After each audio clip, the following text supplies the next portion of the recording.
Assalamualaikum, bertemu kembali di channel Luki Hermanto, channel yang membahas seputar wedding fotografi dan tutorial fotografi. Dalam video kali ini saya ingin share tentang kesalahan-kesalahan fatal yang pernah saya lakukan ketika menjalankan bisnis wedding fotografi. Seperti apa kesalahan tersebut? Yuk simak video berikut sampai selesai. Namun sebelum itu, bagi teman-teman yang belum subscribe, semoga di subscribe karena di channel ini kita akan bikin video-video yang bermanfaat. Bagi teman-teman yang sudah subscribe, matur nuwun.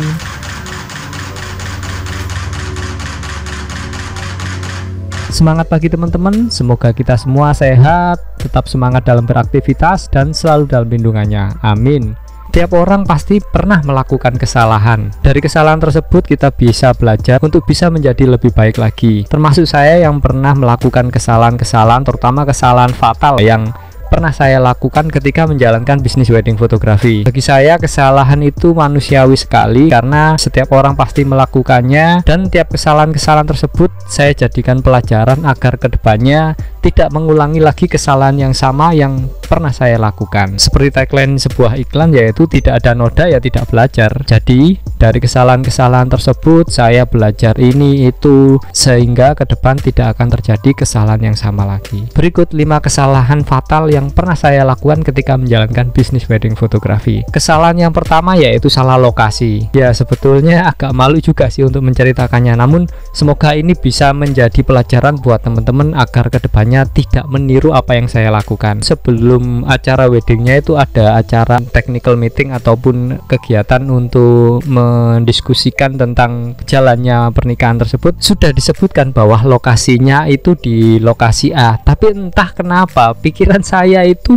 tertuju pada lokasi B. Ketika MC ataupun keluarga bilang bahwasanya nanti acaranya di gedung BIK di Tekdok, namun entah kenapa pikiran saya itu arahnya ke Geraha ITS ya, meskipun lokasinya nggak begitu jauh. Ketika waktu acara weddingnya berlangsung, saya menuju ke kampus ITS. Setelah sampai di lokasi, ternyata itu ada papan ucapan ataupun bunga ucapan.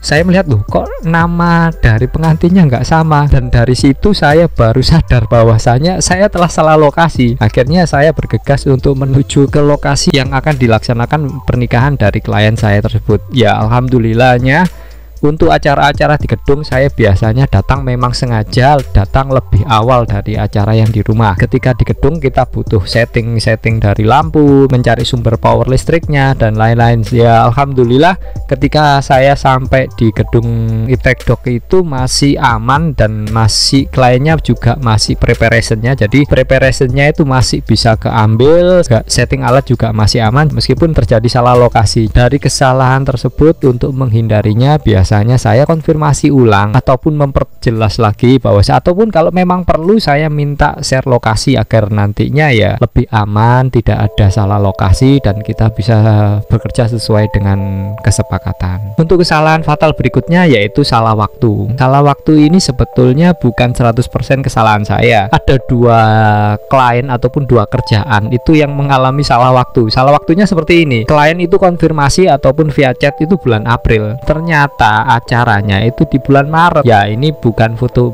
wedding ya, ini foto prewed. Alhamdulillah pas di tanggal itu saya tidak ada kerjaan, jadi masih aman sehingga saya bisa untuk melaksanakan dari klien yang salah jadwal tersebut. Ya alhamdulillahnya klien itu konfirmasi sehari sebelum acara, jadi masih aman dan saya bisa menghandle dan melaksanakan sesi pemotretan tersebut. Bagi teman-teman ataupun bagi klien yang ingin meng-hire fotografer, alangkah baiknya beberapa hari sebelum acara ataupun sebelum hari H itu konfirmasi dulu apakah memang benar tanggalnya itu sudah benar, lokasinya sudah benar. Jadi lebih aman lah, kita saling mengecek, kita saling meng-cross-check-kan. Kalau memang ada kesalahan masih bisa diperbaiki ketika beberapa hari sebelum hari H. Untuk mensiasati dari salah waktu tersebut, biasanya beberapa minggu itu saya konfirmasi lagi kepada kliennya, ada perubahan jadwal enggak, ada yang perlu ditambahin atau enggak. Sebisa mungkin kita tetap komunikasi dengan klien. Kesalahan fatal yang ketiga yaitu datang terlambat. Ya sebetulnya juga bukan kesalahan dari saya sendiri, kesalahan ini lagi-lagi dari klien. Ya sebetulnya ini fatal juga. Jadi waktu itu ada acara wedding, ada akad nikah, kemudian saya baru bisa nyampe itu setelah penghulu mengucapkan ataupun melaksanakan ijab kabul. Jadi ceritanya itu kliennya ini lupa konfirmasi bahwasanya akad nikahnya ini maju. Ketika akad nikahnya ini maju, tidak konfirmasi ke kita. Waktu itu saya datangnya itu 1 jam sebelum acara, itu pun akad nikahnya sudah selesai. Ya alhamdulillahnya klien masih mau menerima. Ketika di jalan itu klien itu sudah telepon aja, tapi ya gimana lagi, posisi kita tidak bisa datang sesuai dengan apa yang diinginkan klien, karena klien itu lupa bahwasanya malamnya itu ada perubahan jadwal, perubahan waktu untuk akad nikah. Jadi kelupaan untuk memberikan kabar kepada kita. Ya meskipun biasanya 1 hari sebelum acara itu sudah saya konfirmasi apakah ada perubahan jadwal atau tidak. Ternyata malamnya, malahan sebelum acara itu, pihak penghulunya minta agar akad nikahnya maju, sehingga ya dokumentasi untuk prosesi ijab kabul itu ya didokumentasikan seadanya oleh pihak keluarga. Ya alhamdulillahnya klien masih bisa menerima, karena sekali lagi itu juga bukan 100% dari kesalahan saya. Sebisa mungkin kita tetap komunikasi dengan klien, konfirmasi dengan klien. Ketika kita sudah konfirmasi dengan klien, ketika ada jadwal maju seperti itu ya yang pastinya kita tidak bisa disalahkan, karena ya tetap kita sudah datang sesuai dengan jadwal, katakanlah 1 jam sebelum acara, ternyata jamnya maju lebih dari 1 jam sebelum acara. Ya wallahualam bishawab. Alhamdulillahnya klien mau menerima dan tidak ada permasalahan dan fine-fine saja, alhamdulillah. Kesalahan fatal yang keempat yaitu kesalahan dalam desain. Sebetulnya juga bukan 100% dari salah saya, karena biasanya sebelum saya melakukan cetak itu biasanya saya proofkan dulu ke klien apakah klien oke atau tidak. Kalau oke akan saya cetak, namun ketika klien tidak ACC ataupun ada revisi ya pasti akan saya kerjakan. Namun waktu itu klien tidak ada revisi, saya nggak bilangnya langsung cetak, oke langsung cetak. Kesalahannya yaitu acaranya ya seperti layaknya temu manten, jadi mulai injak telur, kemudian ada acara tulang-tulangan. Layaknya itu adalah acara yang dilakukan oleh pihak perempuan, namun ini adalah acara yang dilakukan ataupun biaya yang terbesar itu adalah biaya dari pihak laki-laki. Sehingga ketika saya mendesain, ya pikiran saya itu bahwasanya acara ini dilaksanakan oleh pihak perempuan, dimana seperti pada umumnya. Akan tetapi ketika melihat wedding album, keluarga dari pihak cowoknya itu seakan-akan tidak menerima bahwasanya kok foto dari keluarga kami lebih sedikit dan lebih banyak dari pihak perempuan. Karena ya dibilang salah itu juga tidak, dibilang tidak pun juga ya gimana ya. Saya mengambil pelajaran di situ. Sebisa mungkin ya meskipun ini tidak etis ya, sebisa mungkin kita harus menanyakan acara ini siapa yang membayar lebih banyak. Memang sekilas itu sesuatu yang tabu, itu sesuatu yang yang nggak perlu ataupun nggak harus ditanyakan. Tapi dari situ kita akan tahu acaranya nanti seperti apa. Ataupun gini, salah satu ciri jadi dari kesalahan tersebut saya mulai belajar bahwasanya duduk dari kedua orang tua ini akan sangat menentukan siapa yang membayar lebih banyak untuk acara wedding tersebut. Misalnya ini, kalau acara pada umumnya biasanya acara dilakukan oleh pihak dari wanita, itu biasanya orang tua dari pihak wanita itu yang akan pertama kali untuk menyalami ataupun menerima tamu yang datang, yang menaik ke pelaminan. Jadi di situ kita bisa meniteni ataupun mengamati bahwasanya ketika yang duduk dan menyalami tamu pertama kali itu adalah pihak perempuan, biasanya yang membayar lebih banyak ataupun duit yang keluar lebih banyak itu adalah dari pihak perempuan.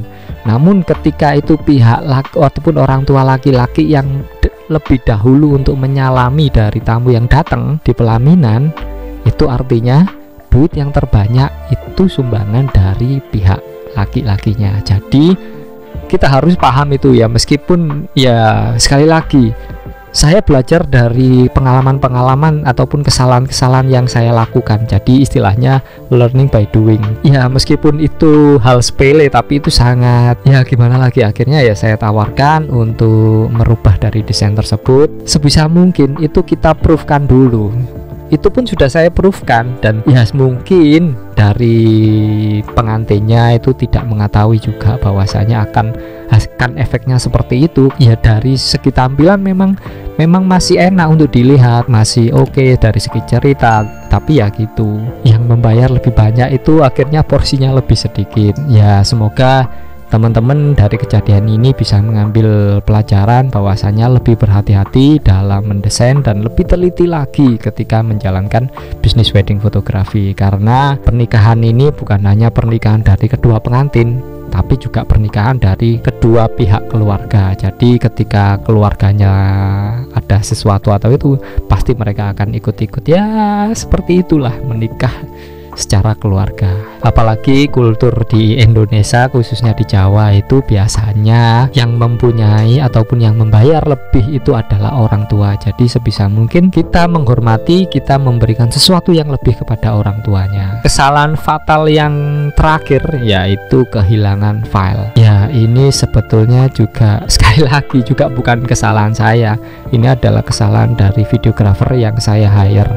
Ya si videografernya ini beralibi bahwasanya ini sudah disimpan di dua tempat yang berbeda, di beberapa penyimpanan yang berbeda. Tapi ya gitu, yang namanya kecelakaan ataupun yang namanya musibah itu kita tidak akan pernah tahu. Sepandai-pandainya kita menyimpan, itu pasti akan ada sebuah musibah yang memang kita harus belajar dari sana. Jadi waktu itu di penyimpanan di dua tempat itu, di rumahnya si A dan si B ini, entah kenapa harddisknya itu mengalami kerusakan di waktu yang tidak jauh, itu mengalami kerusakan. Ya akhirnya saya harus pasrah, dan alhamdulillahnya waktu itu second videografernya itu alhamdulillah masih nyimpen file-filenya, sehingga kita ngeditnya itu, kita buat videonya itu ya akhirnya hanya video-video footage.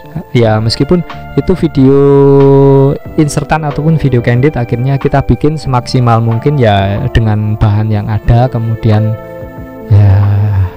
ya pasti jelas kepikiran, akhirnya nggak enak makan. Tapi ya alhamdulillahnya kliennya ketika saya jelaskan duduk permasalahannya seperti ini, hasilnya seperti ini, alhamdulillah klien itu masih bisa menerima dengan beberapa konsekuensi yang memang harus saya keluarkan.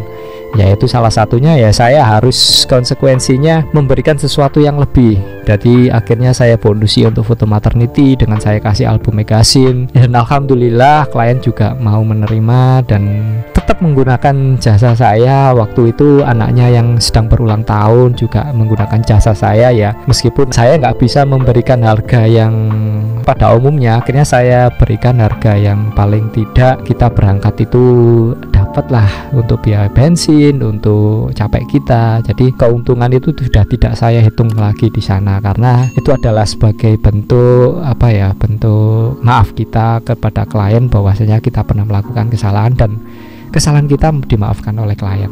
Jadi seperti itu, sepandai-pandainya, serapi-rapinya kita menyimpan, akan ada saja musibah yang akan menimpa kita. Kita juga harus prepare.